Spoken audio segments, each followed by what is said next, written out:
A 180-pound black Cane Corso named Nyx refused to let her family near the woods every single night for 3 months straight. No growl, no bark, just her massive body planted like a wall between the people she loved and something moving in the darkness. They thought she was dangerous. They called the shelter, and then the woods came alive. Nobody warned the woods about Nyx. That was their first mistake. She arrived on a Wednesday afternoon in the back of James and Layla's truck, 180 pounds of jet black silence, amber eyes already scanning the tree line before the engine was even off. She didn't sniff the porch. She didn't investigate the yard. She walked straight to the edge of the property, stood completely still for a long moment, and then turned back toward the house like she'd already made a decision nobody else was part of. James looked at Layla. Layla looked at Nyx. Neither one of them said anything. They'd moved to rural Tennessee 14 months earlier, chasing the kind of dream most people only talk about.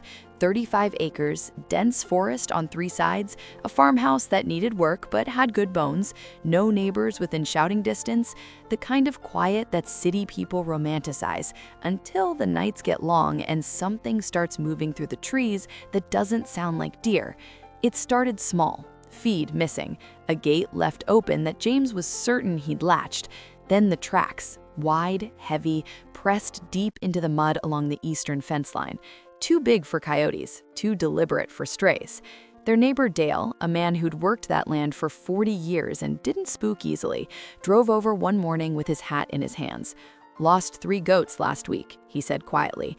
"Whatever it is, it moves in a pack and it's getting bolder."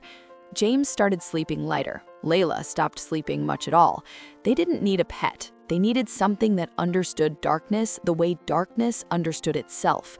And when they walked into that shelter and saw Nyx sitting alone in the back kennel, not whining, not pacing, just watching them with the kind of stillness that makes you feel like you're the one being evaluated, Layla's hand found James's arm before she even realized she'd moved.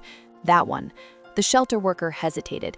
She's been returned twice. Previous owners said she was difficult to bond with, unresponsive. She doesn't really warm up the way most dogs. "That one," Layla said again. Nyx rode home without making a single sound. The blocking started 4 days in. James was heading toward the tree line to check a fence post, coffee still in hand, boots half-laced. Nyx appeared from the side of the house and stepped directly into his path. No growl, no bark, just her massive body, 180 pounds of amber eyes holding his with an expression that wasn't aggression and wasn't fear. It was something closer to instruction. James stepped left. Nyx shifted. He stepped right. She shifted again.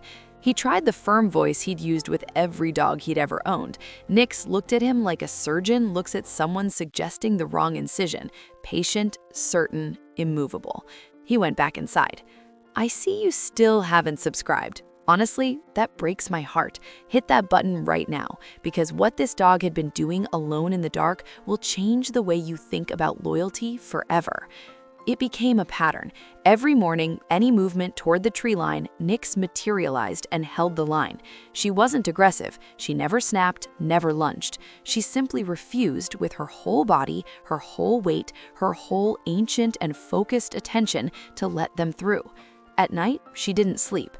Layla started watching from the bedroom window. Nyx would patrol the perimeter in long, slow arcs, nose low, pausing at specific points along the fence like she was reading a map nobody else could access. Some nights, she'd stand at the eastern edge for an hour without moving, just watching the dark between the trees. Something was out there, and Nyx had known it since the moment she arrived. 3 weeks in, Layla found blood on the porch. Not much, a smear along the wooden boards, leading from the yard to the spot where Nyx slept. She found the source on Nyx's left shoulder, a clean gash, maybe 3 inches long. Not a scratch. Something with teeth had done that. James cleaned it without speaking. Layla sat down on the floor next to Nyx, cross-legged, not trying to comfort her, not making a fuss, just staying. And Nyx, who had never initiated contact, never pressed against them for warmth, never asked for anything, slowly lowered her massive head into Layla's lap. They stayed like that for a long time. Some dogs don't show you they love you. They just stand between you and everything that could hurt you, and they do it quietly, every single night, without asking you to understand.